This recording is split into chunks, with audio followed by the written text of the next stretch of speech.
Back in 2001, when I was much younger, I got this really cool hand-carved wooden tiki on a family vacation in Hawaii. Now, I've always loved this little hand-carved piece of art, and 24 years later, I wanted to see if I could use a 3D scanner and a 3D printer to recreate it. Now, have a look at this tiki. There's a ton of amazing details here. I still remember watching the artist making these right there on the beach using basic tools like a hammer and chisel. It was really cool to watch. And on the bottom of the tiki, there's some markings carved into it. You have Maui for the island that we were on, 01 for the year, which was 2001, along with the Hawaiian god's name, Lono.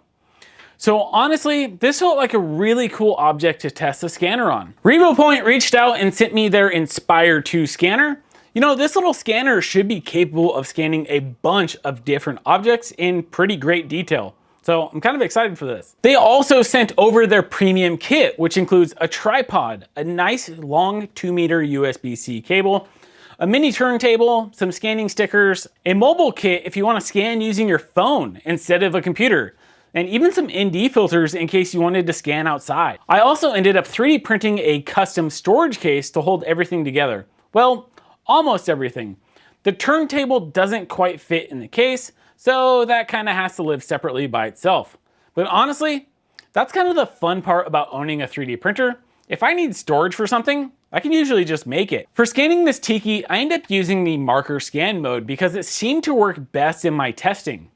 And for this mode, you place little scanning stickers around the object and surface to help the scanner track movement more accurately. And for my scanning surface, I just took a thin piece of wood from my laser cutting scraps. One thing that makes this scanner a little different is that it can use a more advanced laser scanning mode instead of relying only on traditional infrared structured light. Honestly, I don't know enough about the technical side of all this to fully explain which one is better, but in my testing, the laser mode definitely seemed to work better for detailed objects like this tiki. You can actually watch the model slowly build detail in real time while scanning, which is honestly pretty cool to see. After a little bit of scanning, here was my first complete scan. And honestly, it already picked up most of the details that I needed. There's a lot of texture and depth in this carving, so I was genuinely curious to see how much detail it would actually capture. Now, since I was scanning this on a flat table, I used the rectangle selection tool to quickly remove the table from the model. From there, I filled a few small holes and also closed up the backside of the tiki where I didn't scan. I gotta say, the software itself is actually pretty beginner friendly too. There's a one-click edit button that automatically handles a bunch of the cleanup steps for you, which honestly makes the process a lot easier if you're new to this stuff like I am. Now for the real test. Let's export this thing and print it on my Prusa Core One. For filament, I'm using the VOXEL Brown PLA. I figured brown was probably the right choice considering the original tiki is carved out of wood, you know, right? And honestly, the print turned out surprisingly good.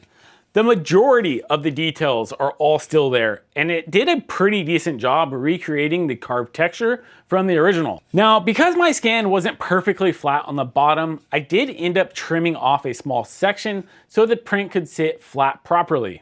Unfortunately, this does mean we lose the markings on the bottom, which honestly kind of sucks a little bit, but it is what it is. But overall, I'm still really impressed with how close this came out. Now, a couple quick thoughts about the scanner itself. Most of my testing was actually done in my garage, and it was hot out here.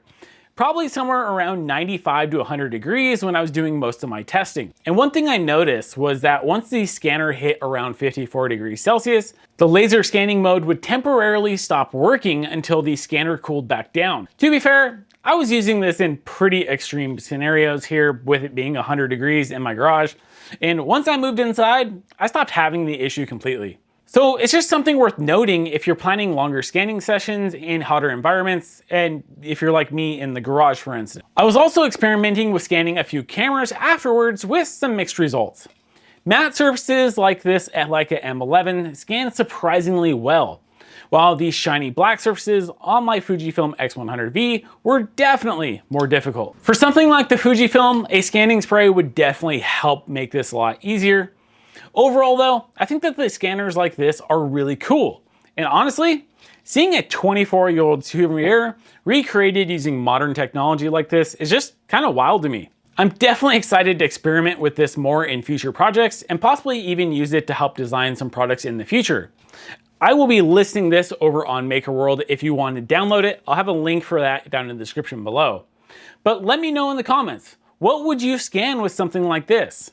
And before you go, you should check out this video right here where I 3D printed an entire computer case.